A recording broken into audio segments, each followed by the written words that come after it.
Welcome back to another edition of Grizzlies Daily. I'm your host, Malik, and let's just jump straight into it. We actually got some pretty good news for the Grizzlies. Pretty good depending on how you're looking at it. I'm going to give my 2 cents on it.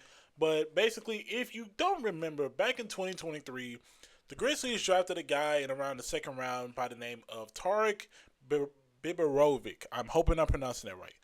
Tarek Biberovic he was essentially a EuroLeague draftee. He was going to play in the EuroLeague and then come over to the NBA eventually.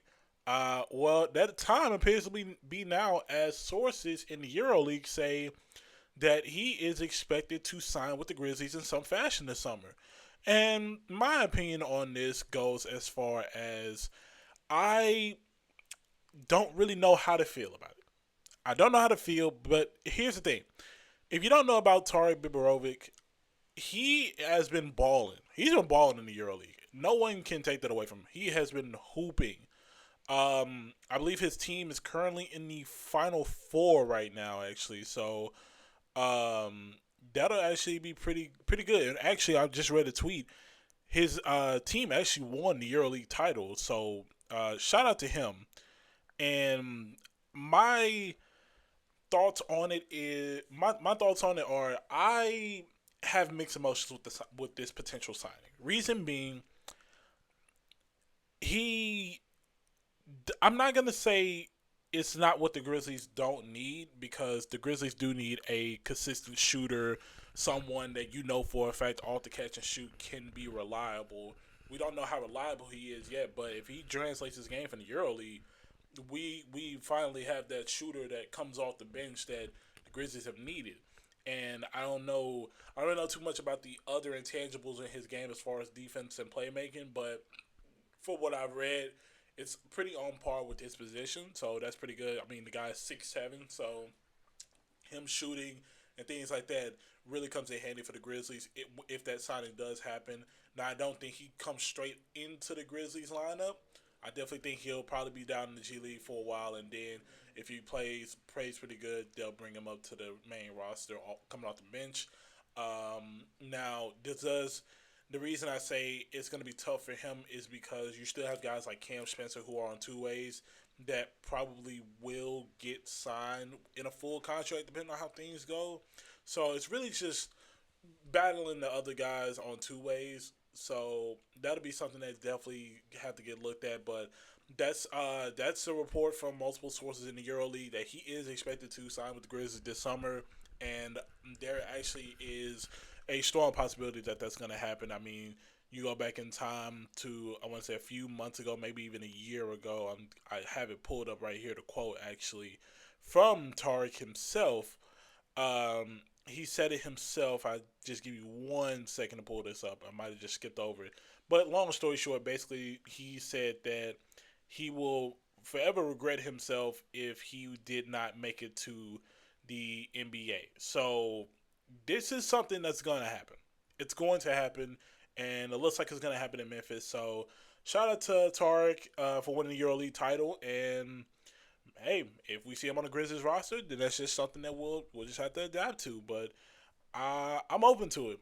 I'm not obviously not the greatest news you want to hear, but I mean it's news, and it goes to show that head coach Twamin Isolo is familiarizing himself with guys from the EuroLeague, bringing them over, and it's good to see that even a guy like Tarek is willing to go ahead and come over early and essentially play behind a guy like Twamin. So, pretty good news for the Grizzlies. Now, something I want to jump into. We talked about TJ Shorts not too long ago when it came to him possibly coming over from overseas, and we have pretty much somewhat confirmation that that's not going to happen. TJ Shorts, from a source overseas, he's finalizing a move to, I believe, play in Greece. So that's something that's going to happen now. I believe the deal is reported to be two about a 3 year contract. I want to say maybe 2 years. It's either 2 or 1 year. The way they format these tweets are very weird when it comes to EuroLeague. So maybe I'm just reading them wrong, but it's either a 2 year or 3 year contract, and I believe it's a 3-year contract, and he'll receive $2.5 million a year.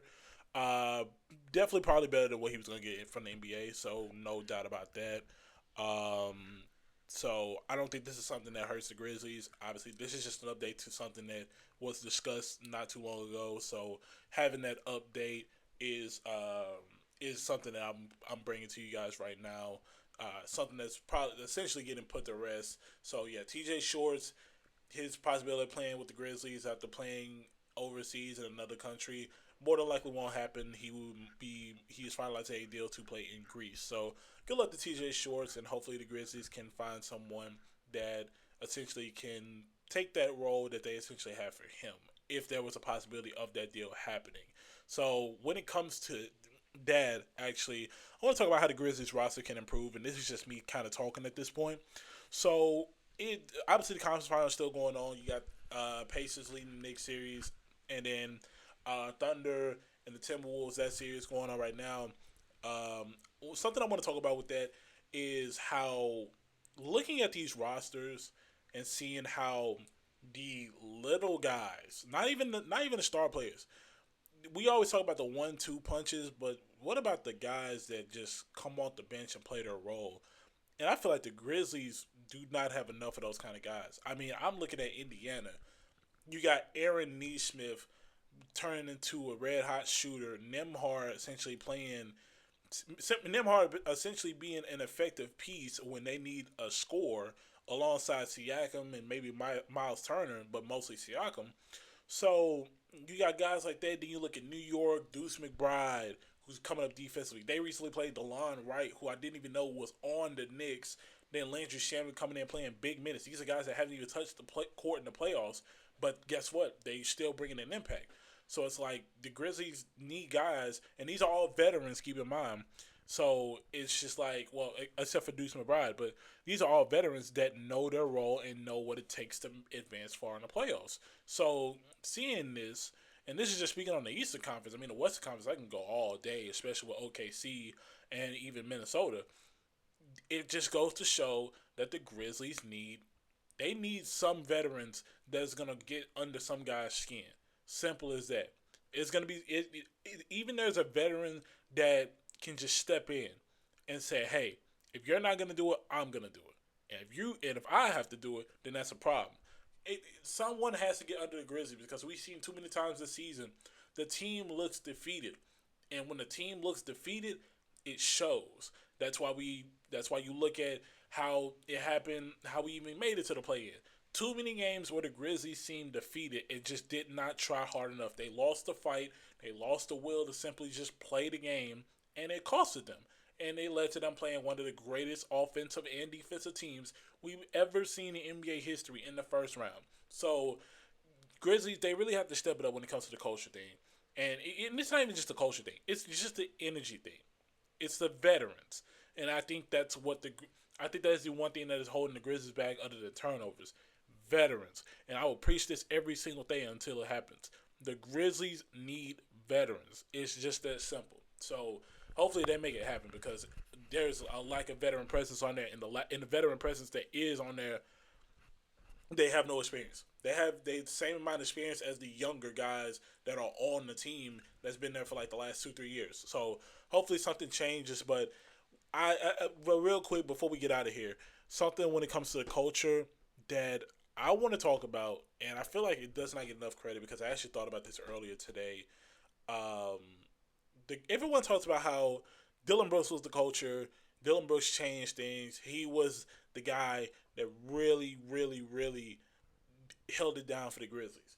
There is an underrated piece in this culture change, this culture shift. Yes, Dylan Brooks was in the national spotlight beefing with guys like LeBron and Steph Curry and Draymond Green, Klay Thompson, all that. There is no secret with that. I humbly believe Dylan Brooks led that culture. But there is an underrated piece of that culture that the Grizzlies got rid of and just never recovered from. And it's two guys. Two guys that the Grizzlies let walk or either traded that changed everything for me. For one, DeAnthony Melton. Now, a lot of you may not remember DeAnthony Melton's impact, but he was very impactful to this team. defensively, 3-point shooting. He even had some playmaking moments. So it's just like I remember DeAnthony Melton for being, and I'm not gonna say I'm not gonna say elite, but he was definitely a guy that brought energy to the team off the bench, and sometimes even when he was in the starting lineup, he brought the energy that was needed. He brought the fight that the Grizzlies wanted. He was the defender that the Grizzlies needed at the time. If you needed a three, he was probably gonna hit it for you. It's just that simple. So DeAnthony Melton, he was one of those guys. And another guy, the second guy that really changed the culture for me, and I out of all the people that the Grizzlies let go, even Steven Adams, this one probably hurt alongside this one, and it was Kyle Anderson. Kyle Anderson, yes, he may not be a scorer. He may not even be the best shooter. But one thing about Kyle Anderson, he was gonna make a play, whether it was defense, whether it was passing the ball, making sure guys got open, or even getting in the huddles. I remember so many clips of Kyle Anderson just shouting in the huddle, getting guys amped up. That's how we think about it. Guys like that is how we even had that play-in season happen in 2021. Because let's be real, the Grizzlies, they were not expected to even touch the playoffs that year. That was Ja Morant's, third year, second year? They weren't expected to touch the playoffs at all. But guess what? They will throughout the season. And there's multiple cases of Kyle Anderson either slowing things down or turning up the energy. There was one player I remember vividly from Kyle Anderson that really showed me that he was the culture, not the culture of the team, but he was the true veteran that the team had at the time. It was a time where Kyle Anderson, the Grizzlies, and it's not even that kind of, it's not even like that for real. But there were times where I looked at Kyle Anderson, for example, one play. It was a regular season game against the Atlanta Hawks. Fast break. He gets the steal off of Grayson Allen 3, another guy that the Grizzlies really should have kept in my opinion, but that's a topic for another day. Grayson Allen makes the 3 on the and then just the next possession, not even 5-10 seconds into the next possession, Kyle Anderson gets the steal, and instead of simply just taking the layup, you want to know what he does to push the momentum even further? He throws an off the glass lob to Ja Morant, gets the bench amped up. The Grizzlies go up by 20 plus points, and the game is essentially over at that point, and it's only the third quarter. It's just little plays like that just really get it going. Plus, there's multiple times where Kyle Anderson, he didn't back down for anyone. There were multiple times where he didn't back down from LeBron. But the thing about Kyle Anderson and Dillon Brooks, the difference between those two, Kyle Anderson stayed in his role. He wasn't in the mindset of, oh well, I just provoked them, so I gotta, go toe to toe with him. No, you don't. You don't have to go bucket for bucket with him. Just keep playing your role. You already got under his skin. Now let the scorers handle that. That's just simple as that. Now I'm done ranting because I already know some people are gonna be skeptical of the things that I say, but that's just the reality of it, and that's just my opinion. Now I'd love to hear everyone's opinion down below in the comments. If you really feel some way about it, feel free to leave it below. I have no problem responding to it and having a simple discussion about it. But those are just my opinions on where the culture really changed for the Grizzlies. It was some of those trades that happened way too early and led to some draft picks for guys that aren't even on the team. So there's that, and there's another edition of Grizzlies Daily. Make sure you like and subscribe this video. Make sure you like this video and subscribe to the channel. Turn on those post notifications to get updates on any videos that come out. And as I always say, I'm on the lookout for new news for you guys, and I'm going to bring those updates to you, whether it's trades, rumors, and even just what's going on right now in the playoffs. So make sure y'all stay tuned for the next video and stay blessed.